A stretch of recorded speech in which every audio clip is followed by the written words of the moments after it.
Season 3 of Death Battle is generally considered the weakest, but because it is. And this video here is an amazing example of how this season has no idea what the fuck it's doing. This isn't chaos like Season 2, or so inept it's funny like Season 1. This season just generally gave me nothing. Today we're going over Season 3 and ranking every episode by how big a stomp it is. Let's just get going and not waste time. Actually no, let's waste some time. I'm gonna say the rules again, because there's so little else to talk about. For this series, we are only using information given by Death Battle in the episodes, no cross-scaling between episodes. If they give us something vague, like destroying a building with no number or specification, we'll use Versus Battle Wiki's attack potency chart to determine the value of that feat. And minimum, everyone's going to be human level because no character is below human level in Death Battle until we get Osmosis Jones vs White Blood Cell. If both sides are vague, as in vaguely planet, vaguely universal, we use the low end for the winner, high end for the loser to get the minimum possible difference. Let's start by looking at the episodes that are incorrect by their own logic. Mewtwo vs Shadow is posited as a speed and hacks win, except it's not. They literally outright place Shadow as way stronger and way faster than Mewtwo. Like, yeah, Mewtwo can teleport a lake, but Shadow is given feats of competing with creatures the size of celestial objects. So even if Mewtwo has all his hacks, Shadow just blitzes and one-shots him by their logic. Doesn't matter what Mewtwo's win cons are if Shadow is just too fast to be hit by him. Meta Carolina is hard to place here or anywhere honestly, but in my opinion, because they scale them identically, I just think the advantages they gave Meta are better. Carolina's advantages are a healing factor and that she has one AI partner and a speed boost, but none of these are really that impressive with what they say. They give no idea on how fast the speed boost is, and the healing factor isn't really given any big like, wow, she can regenerate super quick. It's just she has a healing unit. Meta, however, can just freeze time, which that's just better. Like, they give no downside for the meta except that his upgrades drain his suit, but that's fine. He just needs to pause time like, what, once or twice and slice Carolina's head off without any chance for her to put up a shield. Yes, they do say Carolina's shield can block a nuke, but they also very explicitly say it's the same tech that Meta uses, so yeah. And finally, Tracer vs Scout. They give Tracer a huge speed advantage, but they give her nothing for attack potency, compared to Scout, who is like clobbering bears and shit. So yeah, Tracer's way faster by their logic, but she can't do much to Scout. Now we can talk about episodes that are vague. Spoiler alert, that's most of them.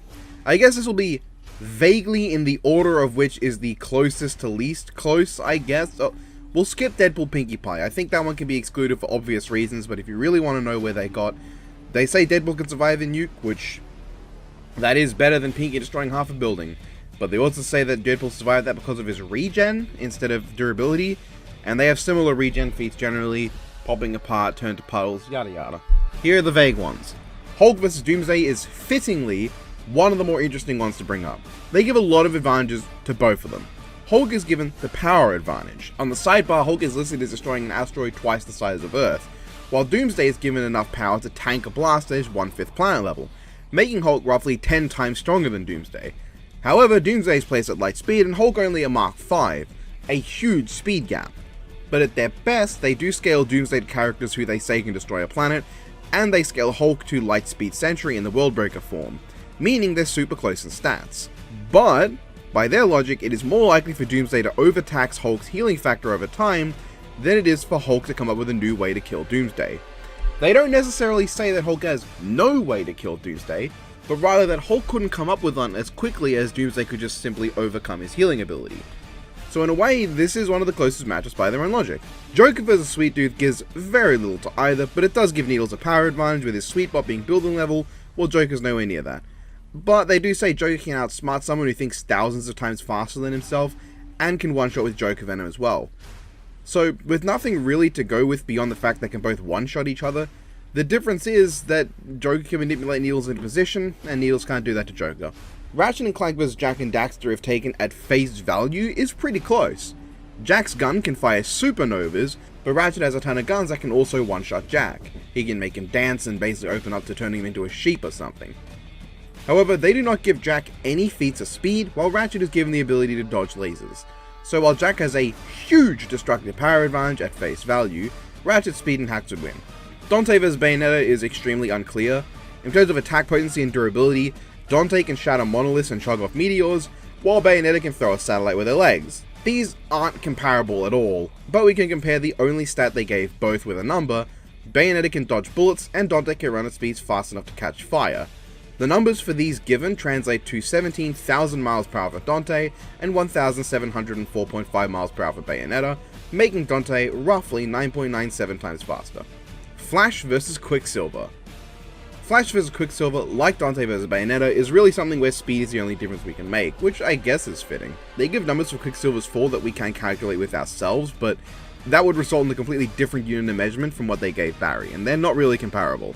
So in terms of speed, Barry is made 10 times faster than Quicksilver in running, but they also say that Quicksilver thinks 5,000 times faster than a person, and Barry thinks trillions of times faster than a person. Assuming that trillions is just 2 trillion, Barry at minimum thinks 400 million times faster than Quicksilver does. But that's not a power gap, so I can't add it to the list. And finally, Bowser vs Ganon. While I could argue this isn't made as big a stomp as some before, because Bowser survived a supernova while Ganon is at best destroying walls and surviving towers falling on him. Not only do they make Ganondorf faster than arrows while Bowser is at best lion speed, but they just outright say Bowser cannot kill Ganondorf, so that no stat gap is fucking mattering when you just can't kill the other guy. And now we can look at episodes that have a quantifiable power gap, and oh yes, there are only 4 in this entire season of 14 episodes. And I'll be honest, most of them aren't very interesting. We start with Amy Rose vs Ramona Flowers. Amy is placed at 2 tons for throwing a hammer at a thing, and Ramona at 1.5 tons for stopping a girl who could hit a guy which did a thing. Very simple, it's a 1.3 repeating times power gap in favor of Amy. Cammy vs Sonya. Cammy's power is placed at surviving 10,000 pound punches, while Sonya's attack power is placed at 90,000 pounds. Very simple, 9 times difference, there's really nothing else to say there. It's just, yeah, it is what it is. Zoro vs Erza. First off, in terms of speed, Zoro is placed at 9,000 miles per hour, which is 16.6 times faster than Erza being placed at 540 miles per hour. But in power, Zoro cut a mountain man, and that was placed at 11.5 megatons, while Erza was placed at 16 kilotons for stabbing a cube. The gap there is around 718.75 times. It is the only comparison this season that is both clear-cut, but also not super boring. Not that it's that interesting. And the biggest stomp of them all this season is Ken vs Terry? I did not expect that, I'll be honest. Being generous with Ken, he survived a 300-foot drop into mud. With his given weight in the episode's sidebar, he would have hit the ground with 24,809 joules or 24 kilojoules. Terry is just stated on his sidebar to be able to obliterate buildings. On the low end of small building, Terry is 843.2 times more powerful than Ken is.